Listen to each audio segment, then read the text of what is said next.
Olá, amigo, olá, amiga, que bom que você está junto com a gente novamente.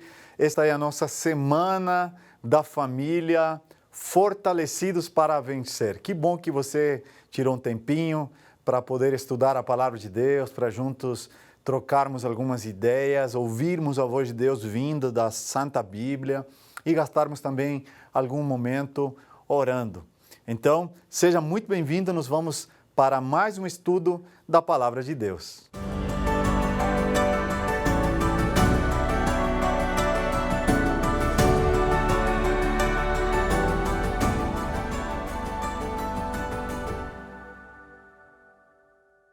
No estudo de hoje, nós vamos analisar o tema número 4.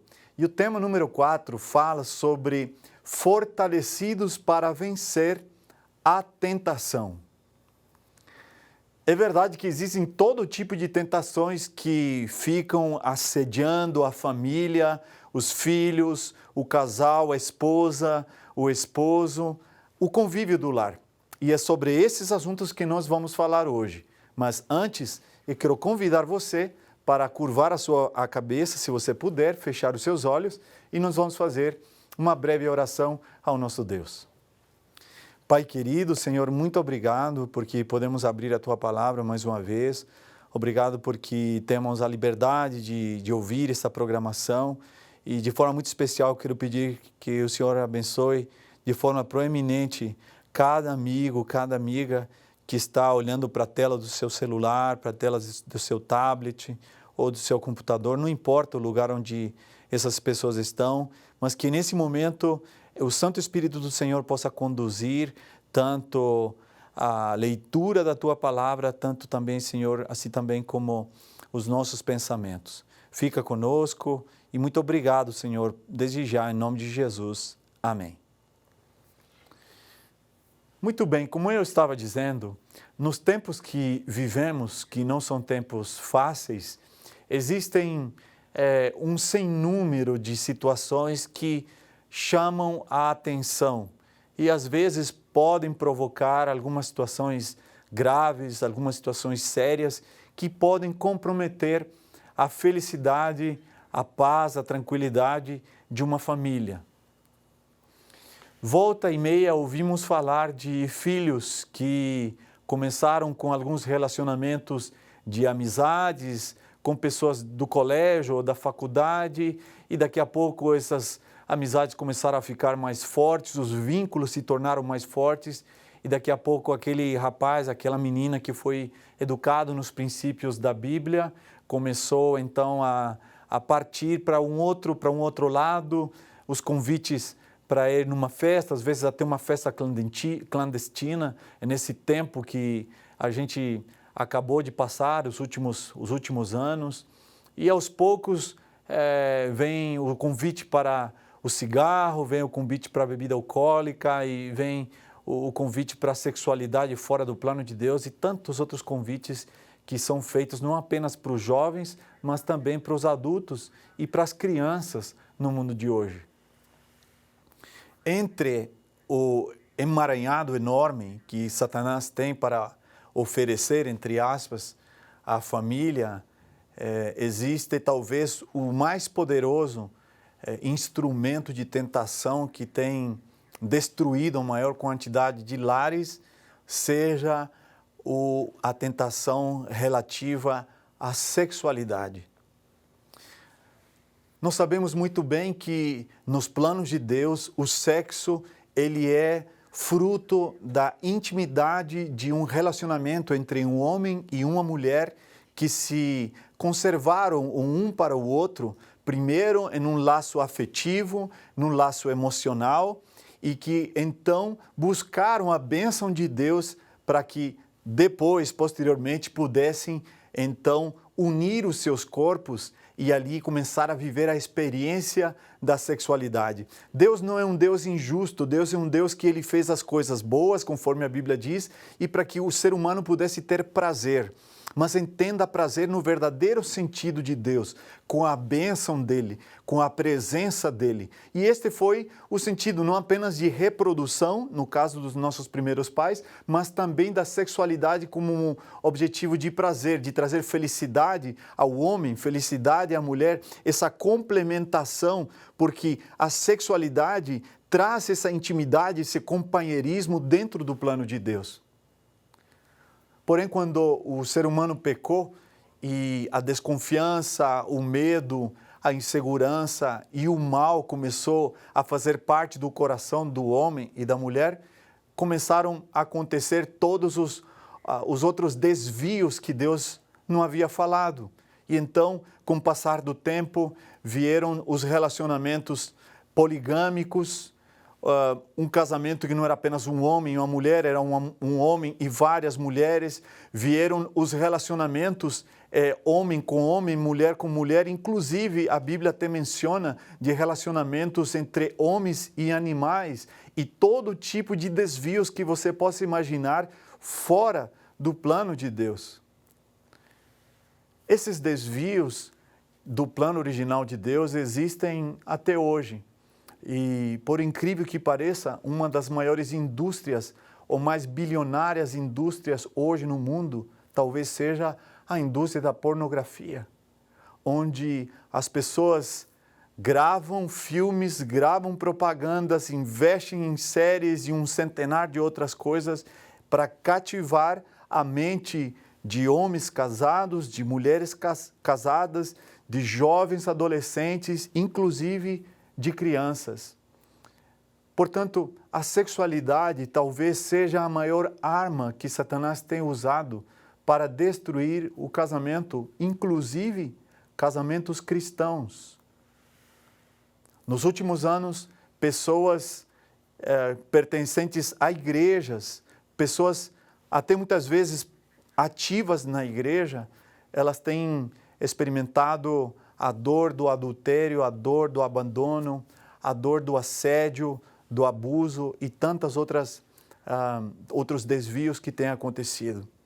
Eu gostaria de mencionar uma coisa que é muito importante nos termos em conta quando nós falamos sobre esse assunto.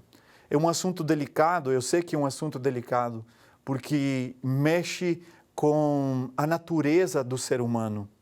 E a Bíblia diz lá em Efésios, capítulo 6, verso 12, uma coisa que a gente nunca pode esquecer. E esses tempos eu falava com um amigo, e esse amigo que é pastor também dizia para mim, olha, você tem que desconfiar de você mesmo. Você não pode confiar em você mesmo, porque você tem uma natureza humana. E sabe, eu tenho que desconfiar de mim mesmo. Eu não posso confiar que a minha experiência, as minhas habilidades, o que aconteceu comigo no passado, vai me capacitar para estar livre da tentação, especialmente no aspecto que nós estamos falando aqui. Quantos homens de Deus, quantos pastores, quantos líderes de igreja, quantos homens casados, mulheres casadas, pessoas de uma boa família foram atrapados, foram enganados por este grande ardil de Satanás. Por isso Efésios nos lembra, não temos que lutar contra a carne e o sangue, mas sim contra os principados, contra as potestades, contra o príncipe das trevas desse século, contra as hostes espirituais da maldade em lugares celestiais. É impossível a nós e a nossa própria força sustentar esse conflito. E no livro Patriarcas e Profetas, eu já tenho mencionado várias vezes aqui essa autora, a autora americana Ellen White, diz que exatamente para nós, seres humanos, esta queda moral que abre a porta para a tentação não é um processo abrupto, não é um processo rápido, mas é um processo lento. É um processo lento. E ela ilustra, de alguma maneira, essa derrota que pode acontecer com o ser humano com a história que está registrada lá em 2 Samuel, capítulo 11. E eu queria que você pudesse, se você tiver condições, claro, de abrir a sua Bíblia, lá em 2 Samuel, capítulo 11. Ali registra um fato que, claro, já ouvimos falar, já lemos a história de Davi e Betseba. E é interessante que a Bíblia não oculta os defeitos dos homens de Deus. A Bíblia, ela mostra para que possa servir para cada um de nós e para o nosso exemplo.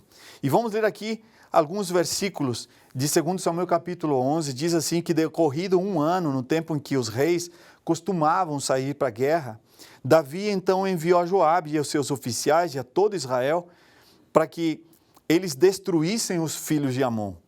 Então eles sitiaram a cidade de Rabá e Davi ficou em Jerusalém.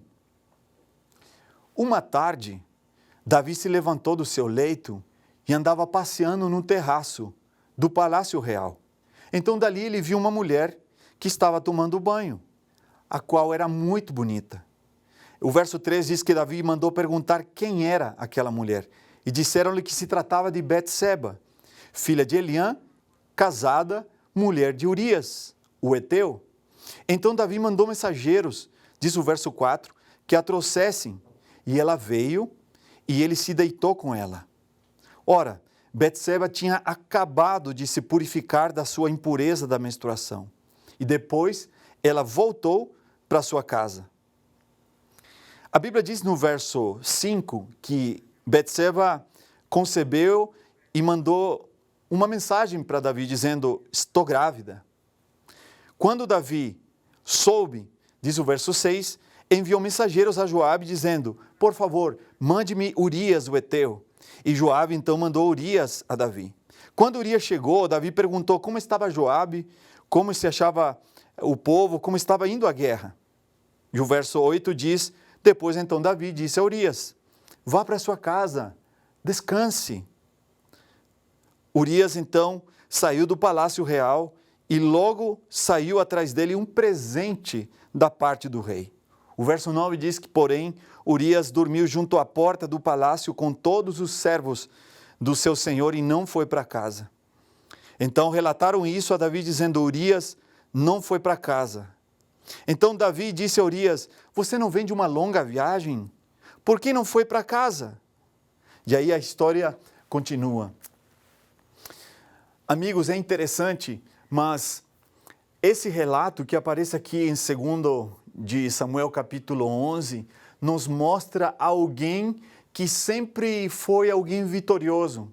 Davi sempre foi alguém que ganhou muitas batalhas e provavelmente quando você ler a Bíblia você não vai encontrar praticamente nenhuma parte, alguma guerra, alguma batalha onde Davi estivesse à frente e Deus não tivesse dado a ele a vitória.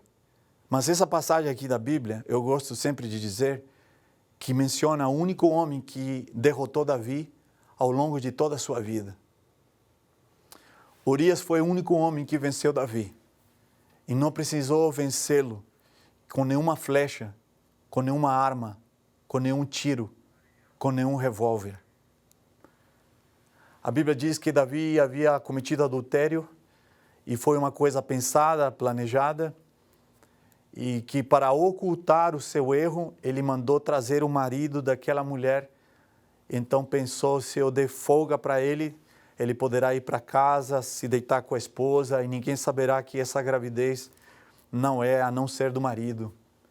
Porém a Bíblia diz que quando Urias foi chamado e Davi deu a ele esse presente, que a Bíblia nem menciona qual é, mas também deu também o presente, a oportunidade de voltar para casa, Urias, a Bíblia diz que ele deitou na porta do palácio ao lado dos outros servos do rei Davi. A primeira coisa que eu destaco e eu menciono para você, pela qual Urias foi o único homem que venceu Davi ao longo de toda a sua vida, era porque Urias não buscava para ele privilégios especiais. Ele não se achava melhor que o resto dos seus colegas, dos seus companheiros que estavam na guerra. Já conheceu pessoas no seu trabalho que acham que precisam ter privilégios?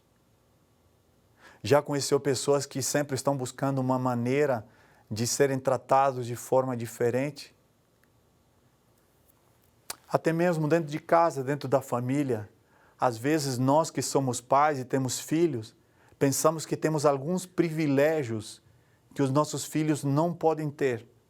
É lógico que nós temos algumas responsabilidades, mas quando se trata em matéria de exemplo, quando se trata em matéria de caráter, de lição de vida, a gente não pode ter desculpas para dizer assim ao nosso filho: faça o que eu digo, mas não faça o que eu faço. Ou seja, não imite a minha vida porque eu tenho aqui uma liberdade para fazer aquilo de forma diferente.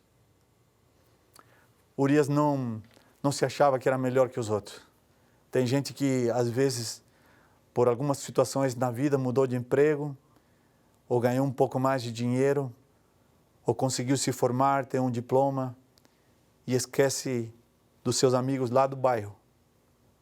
Maltrata, inclusive, às vezes, os seus próprios pais, que tanto batalharam para ajudá-lo a chegar onde chegou.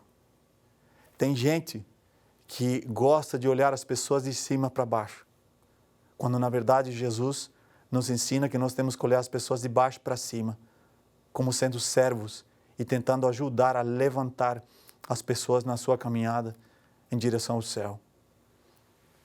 Quando falaram para Davi que Urias não havia ido para casa, ele ficou muito preocupado, porque o plano dele não estava dando certo. Então o verso seguinte diz que ele o chamou e lhe disse: por que você não foi para a sua casa? E veja só a resposta de Urias no verso 11. Diz assim: meu senhor, eis que a arca de Israel e de Judá estão em tendas. Joabe, meu senhor, e seus servos, os servos do meu senhor estão acampados ao ar livre. Como poderia ir eu para casa, para comer e beber e me deitar com a minha mulher? Eu juro pela vida do rei, que eu nunca faria uma coisa dessas. Você já imaginou? Quando Davi questiona Urias, Urias diz assim: olha, a arca de Deus, que representa a presença de Deus, está lá numa tenda. E eu lá na minha casa, comendo do bom e do melhor, sentado na minha mesa, dormindo com a minha esposa, eu nunca faria uma coisa dessa. Sabe por quê? Porque para Urias as coisas de Deus estavam em primeiro lugar na sua vida.